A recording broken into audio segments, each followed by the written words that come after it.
Hello everyone, today's job is going to be fitting the new swivel base for the double seats on the front. So we'll have a little look at what we got here now and see how this is going to work out. So we want to keep the double swivel seats on the front of the crafter, but obviously make these spin round to get into the back. I think we can keep some of this storage in here as well a little bit with this system that we've got. Not a lot. I don't think you'll lose a little bit of, I think, because of the mechanism, but other than that I think it's going to stay pretty much exactly as it is, but maybe sit slightly higher up. So let's get on with the instructions and have a little look at what we've got to do with this today. Okay, so this is the instruction pack that comes. It actually comes in a nice pack like this. It's from Jcamperaolutions. There is a bit of a wait for these swivel bases, unfortunately. I think they've got something like an 8 to 12 week lead time from when you order, and it is what it is really, because these are the only company that are actually currently manufacturing a double swivel base for the new Shape Crafter or MAN TGE vans. So you've not really got a lot of option if you want to do the double swivel base. You've sort of kind of got to go with this. But as we can see, there's quite a lot of instructions here. The instruction pack, a few pages to that, installation, and obviously there's the safety report on this as well, because these are, these are properly tested seat bases. They're not just, something that's knocked up in someone's garden shed. These are properly tested units, so you know that you're going to be safe when you're driving down the road with these as well, so which is obviously very important, because if you are involved unfortunately in a crash, you need this to operate exactly as it would if it wasn't in there, as per the manufacturer's installation of the seats. So anyway, we've got a little look here what we've got to do. So we've got to get the fuse box out first and then remove all the bolts. I think there's 6 bolts in it, if I remember. I've taken the seat out once before, so we'll have a look at that and then take the seat out. So let's get on with that and see how we go. Well, there's the fuse box we've got to take out, so that simply just lifts out like so. Get it back here, out the way for the moment. We've got to trim that as well, I believe, trim a section off. So yeah, we've got 2 there, 1 there, 1 there, 1 there, and 1 there. So 2, 4, 6 bolts. So I think it's a 17mm socket. So let's get a socket set and get these unbolted and get this seat out so we can get on with the rest of it. Okay, so that's all the bolts out. There's actually 4 bolts and 2 nuts, so you've got actual bolts in the vehicle there. So we've got that out. Chuck the seat in the back for there for the time being. No point in taking it completely out. We've got to trim this edge off, I believe, before it goes back in. So I think the next thing now is to trim a section of the fuse box so that it allows you access to these two. So I'll just get back to the instructions and have a look what we've got to do. Yeah, we've got to cut this section out, looking at it. So it's 58mm across from the front edge and 70mm across from the side. So we've got to do that before we can put the lower plate in place. So it's the front left corner. So let's go back and mark that, I think, just to make sure. Yeah, it's this corner here, because you've got a bolt that's got to go in there, so we need to cut this corner off, looking at it. So we'll have to measure that up now and get that trimmed out of place so we can get the first part in. Okay, so that's the corner trimmed out. I used a 4-inch angle grinder for that with a cutting disc on, because it's quick and it's easy.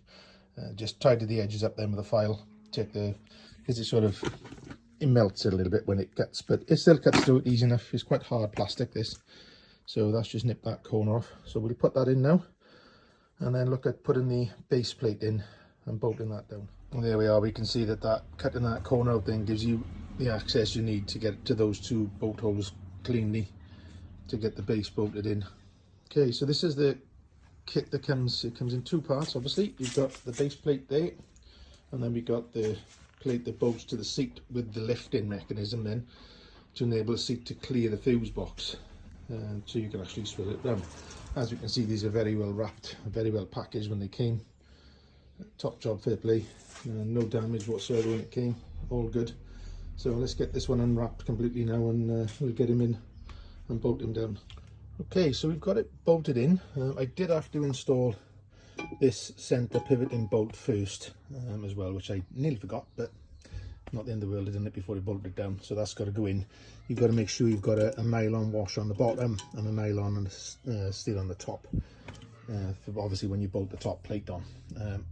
I did take out the fixing bolts because I sat it in and it was sitting, I was thinking, why is it not sitting down properly? Because of course these bolts were all the way through and they were lifting off the floor, but it's fine. Took them out. I didn't actually say to do that, but never mind, it's done. My advice, like a previous video I've seen, get that bolt in first, because what I found I had to do was pull the plate slightly towards the passenger door to get the bolts to line up perfectly, and then drop that bolt in, get those two in, and the rest were easy enough.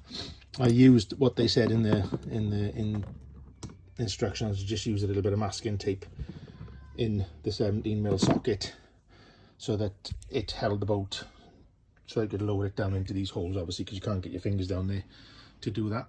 So the next step we've got to do now is we've got this silicone plate here. When they supply you with some grease, then we've got to grease both sides of this and put that in place, and then we've got to get the top plate down and bolted on with that center pivot bolt then. So I'll get these greased up a bit now and see how we go. But it also says in the instructions while I'm on it not to put too much grease on, because it says it'll hinder the pivoting action. I believe it says here, yeah, sparingly on both sides. Too much grease will hinder the sliding feature, so I'm just going to put a little bit of it on. We're not going to put loads of it. We'll get that in place ready to have the top plate on then. Okay, as you can see, we've got some grease there. I've done the other side as well and pop that in place now on that center bolt. So we've got to get the top section now of this and lower that in place and bolt it up using that center bolt. Okay, so we've got the top plate in place now, and obviously it's important when you do this, you get the 2-bolt section there. This is the only one with 2 bolts on. Obviously this is where the seat bolts are in the on the original seat, so this is the right orientation for it to go. We've got it in place there now. Just need to tighten that center bolt up there. It says to tighten it so that it's tight enough but not too tight that it prevents the swivel mechanism obviously from working. So you want it tight enough but not super tight, because then obviously you won't be able to turn the seat round. So we've got to do that first and get that tightened up, and then we can have a look at trimming off that piece of plastic on the seat. So I'll get this tightened up now. It's a 19mm socket, and I'm assuming a 19mm nut underneath. Let me just check that that is the case.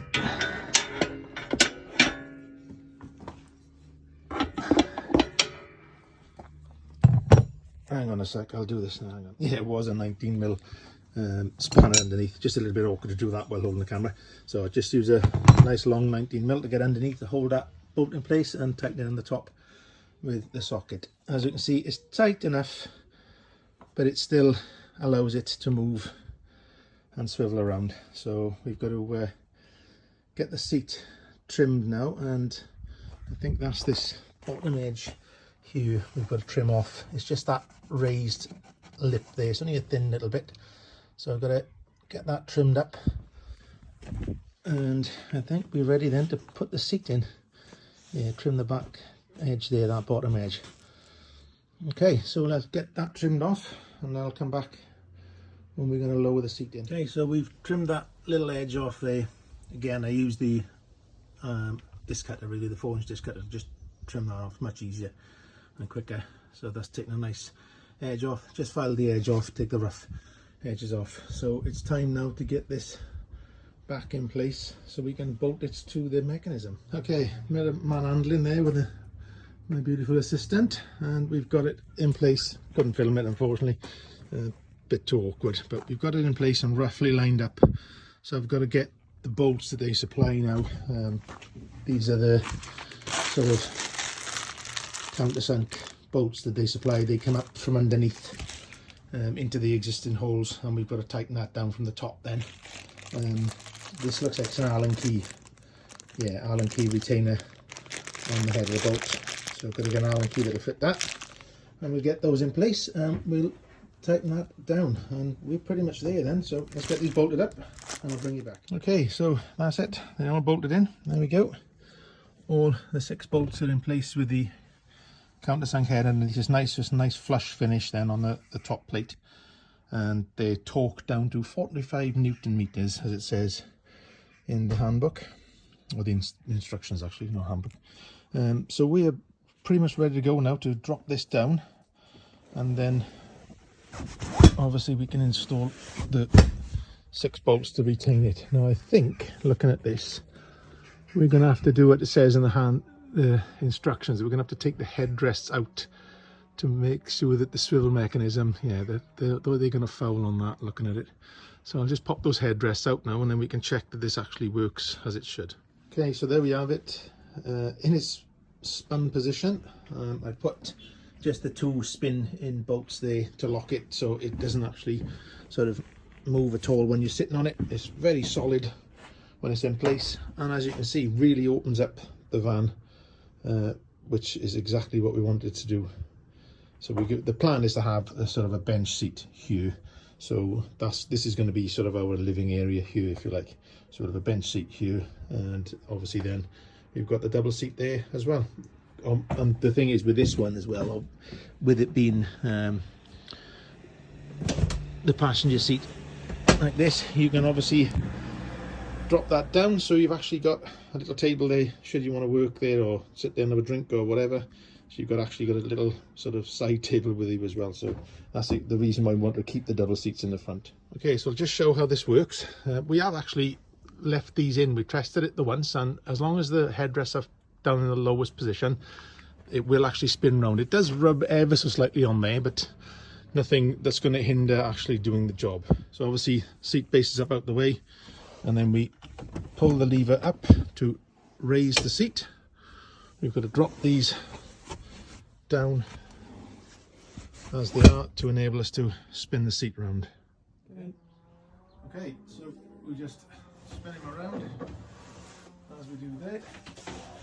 Ever so slightly rubs on that top edge there, but nothing hinders it.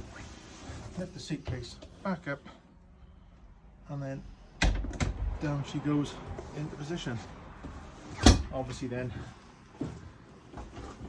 little jiggle then to get your bolts dropped in here to sort of stop it spinning around. These are the ones obviously you use when you're driving, but I won't put them both back in now, but just wiggle it in and get your 2 bolts in there and lock it in place, and there we have it, spun round, nice and easy. There we are everyone, that's all sorted now, and it's a pretty easy job really. It wasn't too bad. Instructions were very comprehensive, very good. Followed every step as it was laid out, and it works perfectly. As we can see, it's a really good bit of kit. They're not cheap, mind. I will say this kit is £700 including delivery, so that's a lot of money, and it is what it is really, unfortunately, because you can't get them anywhere else other than R&J campers. So you're sort of stuck really. If you want that double swivel seat option, you've got to bite the bullet and pay the money, I'm afraid. But anyway, another video done, another little job done, and you know, it's the build is progressing quite nicely. So if you like the video and like the information I'm passing on, then give us a thumbs up and subscribe, because it's starting to help the channel grow a little bit, which is good, and it'll help us out as well in the future when we sort of carry on with the project. So if we can build a channel and sort of build some following, it would be brilliant. And anyway, thanks very much for watching, and I'll see you soon in the next video. Thanks, bye now.